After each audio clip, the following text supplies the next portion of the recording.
మన పెద్దవాళ్ళు సాధారణంగా అంటూ ఉంటారండి, ప్రతి మెతుకు మీద మన పేరు రాసిపెట్టి ఉంటుంది. మనం తినాలని ఉంటేనే అది మన నోటి దాకా వస్తుంది, లేకపోతే రాదు అని చెప్పేసి కదండి. అలాగే పూచిన ప్రతి పువ్వు, పండిన ప్రతి పండు కూడా స్వామివారి పాదాల చెంతకి చేరుకోవాలని అనుకుంటుందండి. కానీ అది చేర్చేవారి చేతుల్లో కూడా ఉంటుందండి. అది ఎవరు వస్తారా, నన్ను తీసుకెళ్ళి భగవంతుడి దగ్గర పాదాల దగ్గర ఎవరు పెడతారా అని ఎదురు చూస్తూ ఉంటుందంటండి. లేదంటే వాడిపోయి అలాగే నిర్జీవం అయిపోతుందంట. అలాగా ఏంటంటే మనం అనుకుంటూ ఉంటామండి ఏవేవో చేసేయాలని, కానీ ఆ భగవంతుడు ఆజ్ఞ కూడా ఉండాలండోయ్, లేకపోతే ఏది జరగదు కదా. హాయ్ అండి, అందరికీ నమస్కారం. అందరూ ఎలా ఉన్నారండి? ఈరోజు వీడియో వచ్చేసి అమ్మవార్లకి జాతర జరుపుతారు కదండి మన సైడు. ముఖ్యంగా చెప్పాలంటే భీమవరంలో మా ఊళ్ళమ్మ తల్లి, కొల్లేరులో పెద్దింట్లమ్మ తల్లి, మా ఊర్లో అయితే సంగాలమ్మ తల్లి అండి. ఇలాగా ప్రతి ఊరికి ఒక్కొక్క అమ్మవారు చక్కగా కొలువై ఉండడం, ఆ అమ్మవారికి విశేషమైన రోజుల్లో జాతర రూపంగా అమ్మవారిని ఎన్నో రకాలుగా అలంకరించుకోవడం, అమ్మవారికి ఎన్నో సేవలు చేయడం, అలాగే నైవేద్యాల రూపంగా కానీ సంతర్పణల రూపంగా కానీ మనం కృతజ్ఞతాభావంతో ఆ అమ్మని చల్లగా చూడమని చెప్పి అమ్మ రుణం తీర్చుకోవడానికి మనం ఇచ్చే చిరుకానుకలు కదండి ఈ జాతరలు. ఆంధ్రాలో ఎలా అయితే చేస్తారో ఇక్కడ తెలంగాణలో కూడా ఆషాఢ మాసంలో బోనాలని చెప్పి చేస్తారండి. అదంతా కూడా రేపటి వీడియోలో మీకు ఈవినింగ్ నేను అప్లోడ్ చేస్తాను. ఈలోగా పొంగనాలు చూసేద్దురు రండి. ఇది నేను దోసల పిండి అండి. 1 గ్లాసు మినప్పప్పుకి 2.5 గ్లాసులు రైస్ అండి తీసుకున్నాను. 7-8 గంటల పాటు నానబెట్టిన తర్వాత గ్రైండర్లో వేసి రుబ్బుకొని నైట్ అంతా బయట ఉంచేసానండి. చక్కగా పులిసింది. సగం పిండి దోశలకి, సగం పిండి ఇలాగా పొంగనాలకి ప్రిపేర్ చేసి పెట్టుకున్నాను అనమాట. బాగుందండి చక్కగా. ఇప్పుడైతే దానికి కాంబినేషన్ రోటి పచ్చడి కావాలి కదా అని చెప్పేసి, రోట్ అంటే రోట్లో ఏమి రుబ్బను అనుకోండి, మిక్సీలోనే వేసేస్తాను. అయితే నల్లేరు పచ్చడి చేస్తున్నానండి. ఇప్పుడు మనకి వర్షాలు పడుతున్నాయి కదా, కాస్త చిగుర్లు అయితే వచ్చినాయి. సరే కొన్నే ఉన్నాయి కదా పచ్చడి చేసేద్దాం అని చెప్పేసి ఇలాగ లేత చిగురులను అయితే తీసుకున్నాను. 1 గుప్పుడు ఉంటాయండి. అలాగే వాటికి తగ్గట్టుగా కొంచెం కొత్తిమీర, 4 టమాటాలు, 1 ఉల్లిపాయ, కారానికి సరిపడా పచ్చిమిరపకాయలు, ఇవన్నీ తీసుకున్నానండి. వీటిని శుభ్రంగా క్లీన్ చేసేసుకొని ముక్కలు కట్ చేసి పెట్టేసుకొని 1 బై 1 ఒక్కొక్కటి వేయించేసుకొని మిక్సీ పట్టేసుకుందాము. నిన్నటి వీడియోలో చింత చిగురు ఇంట్లోనే కుండీల్లో పెంచుకునే విధానం చూపించాను కదండి. నేను 2 ఇయర్స్ పాటు అయ్యింది అది వేసుకొని కూడా చింత చిగురు ఎప్పుడు కావాలంటే అప్పుడు తీసుకుంటున్నానని చెప్పాను. ఇలాగే ఈ నల్లేరు కూడా నేను ఒక 10 ఇయర్స్ బ్యాక్ అలా వేసానండి. చక్కగా ఎప్పటికప్పుడే చిగుర్లు వస్తూ ఉంటాయి వర్షాలకి, మనం వేసిన నీళ్ళకి గట్ట. అలాగా ఎంతో కొంత మన ఇంట్లో ఆర్గానిక్ పచ్చిమిరపకాయలను, కొత్తిమీరను, టమాటాలను ఏదో ఒకటి చక్కగా మన కుండీల్లో పెంచుకునే, కుండీల్లోనూ నేల మీద పెంచుకుని, నేల మీద కాసింత శ్రద్ధ పెట్టి మన ఇంట్లో ఫుడ్ని ఆర్గానిక్గా తినగలగాలంటే కనుక మన శ్రద్ధ మీద ఆధారపడి ఉంటుందండి. మనం అన్నీ బయటే ఆధారపడిపోతే కనుక వాళ్ళు ఎంతని తీసుకొస్తారు చెప్పండి. కాబట్టి ఎంతో కొంత కలుషితం అవుతుందంటే కారణం మనమే. మన మీద మనకి శ్రద్ధ లేనప్పుడు, బయట మీద ఆధారపడినప్పుడు వాళ్ళు ఏం పెడితే అది తినాలి, ఏది పెడితే అది తీసుకోవాలి, అంతే కదండి.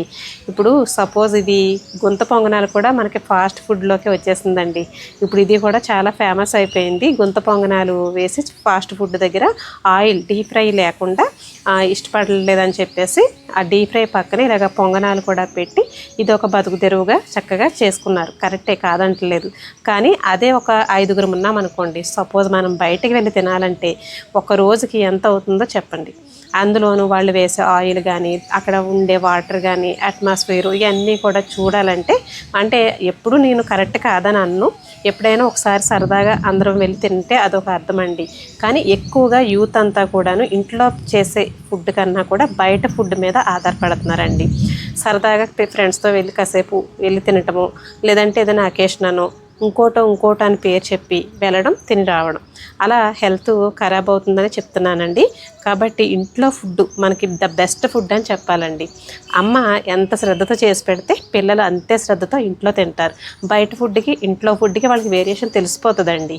అది మనం చేసే పద్ధతిని బట్టి, చేసే కాన్సన్ట్రేషన్ బట్టి ఉంటుందన్నమాట. అందుకని పిల్లలు కానీ పెద్దవాళ్ళు కానీ బయటికి వెళ్ళి తినకుండా ఉండాలంటే ఇంట్లో ఇల్లాలు ఎంతో కొంత కాస్త శ్రద్ధ తీసుకోవడం చాలా మంచిది ఈ రోజుల్లో పర్టికులర్గా. ఎందుకంటే నేను మొన్న బోనాల పండగ అని చెప్పేసి మన కొత్త ఇంటి దగ్గరికి వెళ్ళానండి. వెళ్ళినప్పుడు చూసానమాట, అసలు ఫాస్ట్ ఫుడ్ దగ్గర ఎంతమంది యూత్ ఉన్నారంటే, యూత్ ఏంటండి ఇవాళ రేపు జాబ్ చేసేవాళ్ళు ఎక్కువైపోయారు కదా. ఆ జాబ్ చేసే వాళ్ళందరూ కూడా ఈవినింగ్ కాసేపు రిలాక్సేషన్ కోసమో ఏంటో తెలియదు కానీ అసలు ఎంత అంటే సాధారణంగా తినే ఇడ్లీ, దోశ, పూరి, వడ ఇవే ఉంటాయి కదండి. వీటి గురించి కూడా అసలు ఎంత క్యూ కడుతున్నారంటే అసలు మనం ఇంట్లో చేసుకుంటే ఎంత హైజీనిక్గా చేసుకుంటామో కదా. కానీ బయట అత్యవసరమైనప్పుడు తప్పదండి, ఒంట్లో ఓపిక లేనప్పుడు తప్పదు. కానీ అసలు అదే పనంగా తినటం అనేది మనకి ఆరోగ్యానికి అసలు అంత మంచిది కాదండి. ఇవాళ రోజుల్లో ప్రతిదీ కల్తీ అయిపోవడం, ఆరోగ్య సమస్యలు ఎక్కువైపోవడంతో అసలు బయట ఏం తినాలో ఏం తినకూడదు, ఇంట్లో తినేది కూడా కరెక్టో కాదో కూడా తెలియకుండా అయిపోతుందండి. కాబట్టి ఎంతో కొంత కాస్త మన చేతులతో పెంచుకున్న కాయగూరలే కావచ్చు, ఆకుకూరలే కావచ్చు, ఇంట్లో రుబ్బుకునే పిండిలే కావచ్చు, మనం వాడే నూనె కావచ్చు, ఎంతో కొంత శ్రద్ధ పెట్టి కాస్త నీట్గా హైజీనిక్గా తీసుకోవడానికి ట్రై చేయండి. ఎంతో కొంత వ్యాధులు మనకు వచ్చే వస్తూనే ఉంటాయి, తప్పదు. కాకపోతే మన చేతులతో మనం తెచ్చుకోకుండా కొన్నైనా సరే కాపాడుకోవడానికి ఉపయోగపడుతుంది కదా అని చెప్పేసి నా ఉద్దేశం అండి.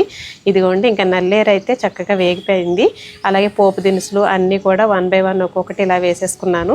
అయితే ఇవి పోపులు తీసేసుకున్న తర్వాత సపరేట్గా అప్పుడు నేను టమాటా మగ్గించుకుంటానండి. ఇప్పుడు ఇందులోనే వేసేసి కూడా మనకి రుబ్బేసేయచ్చండి, కాకపోతే ఆ ఫ్లేవర్ వేరే ఉంటుంది.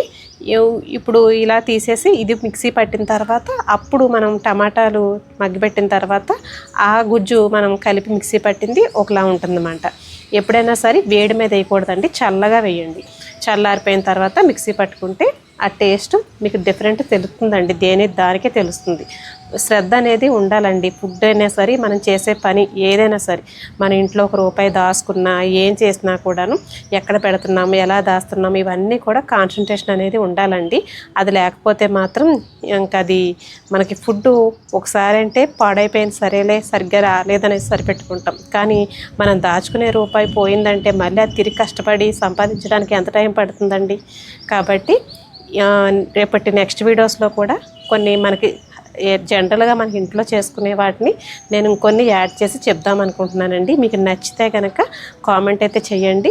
నా నుంచి ఏది మీకు వీడియో రూపంగా చెప్పాలనుకుంటున్నారో, లేదంటే ఏదైతే చూపించాలనుకుంటున్నారో నాకు కామెంట్ రూపంగా చెప్తే హెల్ప్ అవుతుంది. మీకు అదే నేను వీడియో రూపంగా తీసుకొస్తానండి. చూసారా గొంతు పొంగనాలు ఎంత చక్కగా వచ్చినాయో, చాలా బాగున్నాయి కదా.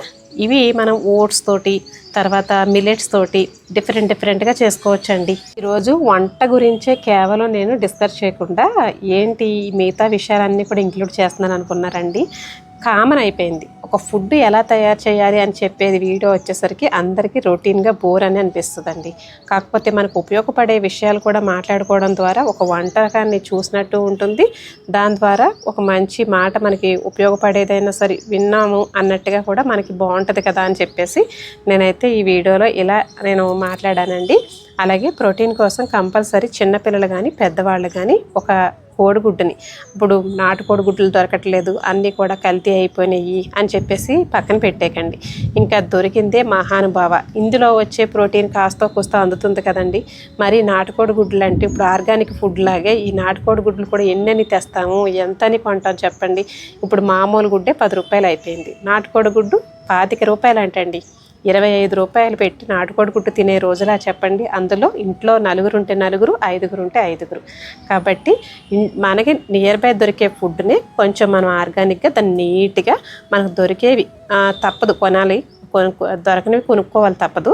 కానీ ఎంతో కొంత ఇంట్లో మనం పండించుకొని మన చేతులతో చేసుకునేవి మన చేతులతో చేసుకుందాం. ఏమంటారు?